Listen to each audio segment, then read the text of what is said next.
Hi, and welcome to the Fundraising Leadership Podcast, episode 20. I'm Janice Cunning.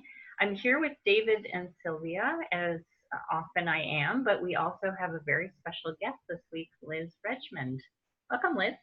Thank you. So, Liz, why don't you give us a one or two sentence summary of who you are as a leader in the world of fundraising? Yeah, and let the audience know like where you're working and your role too, please, Liz. For sure. So I am a knowledge connector and an organized adventurer in my leadership. And in my day job, I am the Associate Director for Fundraising Operations at Pathways to Education Canada. And I'm also on the Board of Directors for Apra International. And for those Liz is being a little shy because she's not sharing that she's the past president of Apra International. Yeah, we better say it. And for those of us who don't know what Apra is, what is Apra?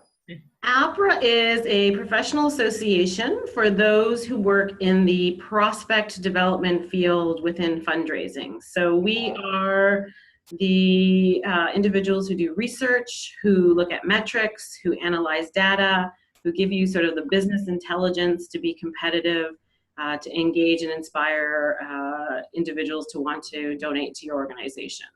Awesome. Yeah. Great work. You guys do great work. Exactly. Yeah, so good to know. So Liz, we had asked you to share some wisdom with us, and you had this burning desire to write a blog post, which we thought was great, about leadership is hard and that's okay. I love it. It's so hard. We gotta do it anyway. Correct, yes. It came from my past year as president of Apra. I have always sort of embraced, stepping up, volunteering, taking on new roles and initiatives. This one was more of a sort of formal leadership role. You're the president of an international association. You have a membership that has expectations of how this association will be governed. You have a board of directors who are all smart, passionate people, but they're also looking for, somebody's got to has to lead them. So I had that privilege and honor. And I had always sort of thought, I could do this. This isn't hard. And I realized leadership is hard. And it's okay that it's hard. In fact, if it wasn't hard, I don't think it would have been as satisfying. I don't think it would have been as an amazing a learning experience as it was, that helped me to grow, that helped the association to be that much better because of that learning experience. And so I really, this past year, all of my colleagues and my friends and those on the Apra board often heard me saying, leadership is hard. You have a lot of awkward conversations, difficult conversations, where as a board member, you would be sitting at the table and really, speaking on the context of what the membership feels or what you feel. And as a leader, you have to kind of take a step back and be more of a listener and hear the different perspectives in order to make a really informed decision that has a diversity of opinion and voice. And so you can't be the one sort of shouting at the back. You have to be a good listener. But you also have to have some difficult conversations as well, which can feel awkward and uncomfortable. And if you're in a group of individuals who are all very collegial, that sometimes even makes it that much more difficult. So leadership is hard. Yeah. And one thing that I know about you that I always admire is you really embrace the idea of taking on big challenges and being willing to fail and learn from that, and like seeing the fun in those experiences. For sure. So I am a bit unique that way. I kind of jump in both feet first. I'm a bit fearless because, what's the worst that's going to happen?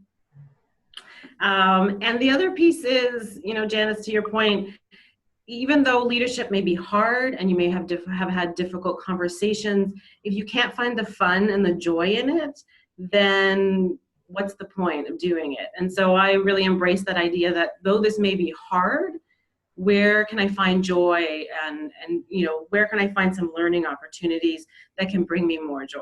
And so I may say that leadership is hard, but I loved every minute of it. I would never dissuade anyone from taking on that challenge. So Liz, what I'm hearing from you is that you seem to give people space so they can talk to you in a very open way. And it seems like this is your way to face difficult conversations. That would be correct, Sylvia. I think one of the things that the coaching course that I took with the three of you for coaching leaders in fundraising world is that idea of giving space and being able to ask some powerful questions, and then being able to hear those perspectives, and being very open-minded about that. And then that, I think, also helps with the difficult conversations where instead of having to, sort of take that deep breath and give your opinion, you allow yourself to have a little bit of space to ask some questions and hear, and that may actually soften or smooth over those difficult conversations. Or you may find that this is actually not difficult. We're actually all on the same page and there's consensus. So for sure. Yeah, and can you just, in case people don't, Liz, know what powerful questions are, give us a little sense of, what you learned about them and how they helped you? For sure. Powerful questions, definitely not why questions, which is, I always liked why questions because I thought they were probing and thoughtful, but I did realize through the course that those can be perceived as judgmental. So to reframe those, really open-ended, short, really trying to get people to get to the heart of what they, their views, opinions, perceptions, their understanding. So I'm curious, Liz. So what from your board service this past year, what did you learn about when you had to go into a board meeting where you knew there were going to be some difficult conversations? Like what kind of frame of mind did you put yourself in, knowing that you were going into those situations? Mm-hmm. Yeah. I always try to approach things from the positive and from the forward looking. Yes, you have to acknowledge the present, or the past, but you can get really mired down in that and then kind of just circle. And if at the end of the day you are trying to get consensus or you're trying to get people out of that feeling of negativity and move them forward to a positive and to see what are the possibilities, I always try and frame, those conversations, those board meetings as, let's look forward. Let's keep the association moving in a positive way. We're here for the membership. How can we serve them best that it's meaningful? So again, I really, really tried to do a lot of work around positivity and forward momentum. Mm-hmm. Mm-hmm. And how does that relate, Liz, to, as you introduce yourself, being an organized adventurer? Well, I'm organized because I'm a bit of a process person. So I like, Excel spreadsheets. I like pro-con lists. I like to, review what are all the different options and, what are, I think my, if I looked at my SDI inventory, I'm a bit of a hub. So I like to have, what's the landscape out there? So that's the organized part of it. But the adventurer part of it is I'm really willing to try just about anything because you never know what may come out of that. It may be some new experience and you may end up finding some really great delight or learning something new or making some new connections or connecting dots. So I like to be an adventurous person, but I do like to have a little, box or framework or some organization around that. Otherwise, it's just chaos and not my ideal. It sounds, Liz, like you're very good in combining, like the managing part and the letting go, the leadership part. How do you mix these two key concepts up? How do you make it happen? That's a very good question, Sylvia. And I think that's a very interesting one around the letting it go. Because for some people who are very process oriented, which I consider myself that, letting go can be very, very difficult, right? It's not part of the process. That's not the order. And I kind of frame it in a couple of different ways. One is, you know, what's the risk of letting go? If the risk is low, if this brings joy and happiness to people, if this gets things moving forward in a positive way, then let it go and you know, and not hold on to a process or a format that isn't going to get us moving forward. So that's really that's where I kind of look at things. And sometimes it's hard to let go, but I practice a lot of that. And I've gotten, actually this past year, I've gotten much, much better, because again, as a leader, you can't do everything. It's just impossible. And so you have to let some things go. You have to delegate, and you have to understand that some people won't do it the way exactly you do it. But that doesn't mean that the end result isn't equally valid and effective. So. So Liz, you, I like how you're sort of really showing us, like for you, the two big things that you appreciated was that you got better at having awkward conversations, maybe even came to enjoy them a little bit. Just like this, how awkward is this conversation? We're dancing in the conversation. We're dancing. This is like completely unscripted. Yeah. And then listening, you know, so rather than jumping to advice for listening. So I'm wondering to kind of, you know, maybe to have you kind of sum up, like, how are you different as a leader now that you've gone through this journey of being the president of Apra, and that these two things in particular, how have they served you, you know, in your day job and the rest of your life? For sure. I think in the context of awkward or difficult conversations, I don't necessarily avoid them, or I don't fear them. It's just, it is what it is. We have to get through it. You know, let's you know, use some of our skills and know that we probably build it up to be worse than it is. And so, you know, focus in on asking lots of questions, lots of powerful questions, and that may diffuse any tension or awkwardness.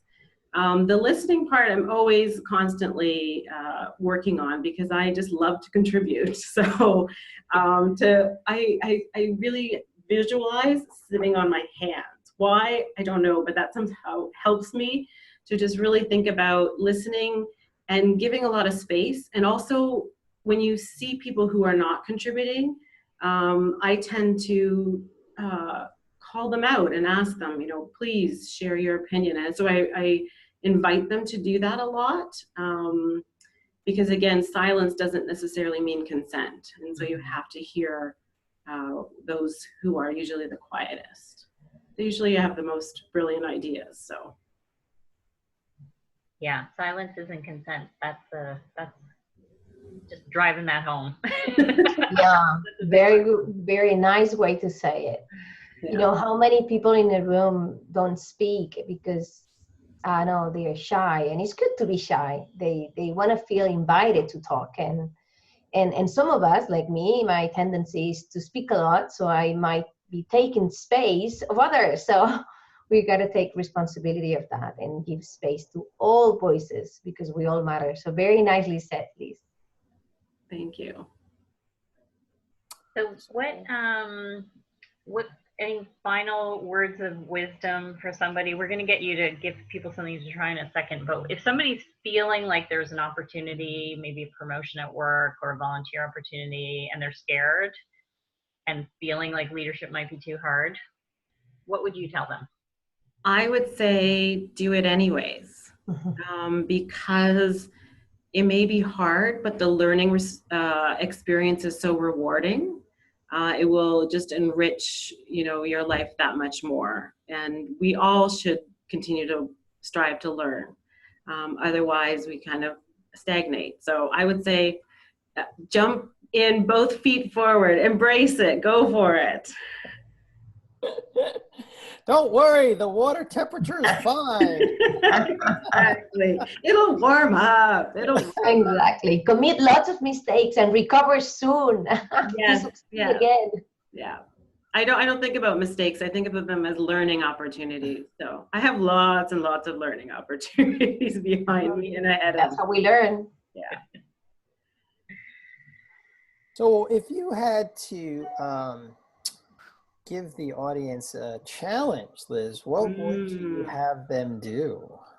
I would invite them to actively participate in a difficult conversation.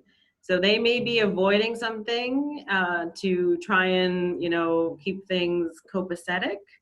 But I would say, swallow the fear or push down the butterflies and move forward with a difficult conversation. Oh, good invitation. You're a good invitation. You're making me think, Liz. Well, all right. So maybe Janice and Sylvia and I will take you up on that just at the end of this podcast. We'll jump into a difficult conversation. Sounds good. Sounds good. Yeah, I think we all, I like that because we all can think about something, whether it's, professionally, personally, in our volunteer work, so that's great. And yeah, so Liz, we love having you as part of the fundraising leadership community. We've loved, having you in our course, and you. I was so excited when you took our course because I knew you were going to be a person who would jump in with both feet and share your knowledge and try things and inspire other people. So just want to express my appreciation for your friendship and being part of our community for so many years. Thank you. Thank you so much for offering it. I mean, I think it was so valuable. It was, and I feel like I kind of just scratched the surface. So I'm excited for more from the three of you.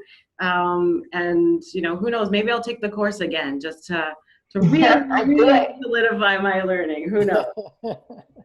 That'll be great. Awesome, Liz. Thank you. All right. So everybody, think of that difficult conversation you've been avoiding and go put it into practice. All right. Take care. Bye. Bye-bye. Adios.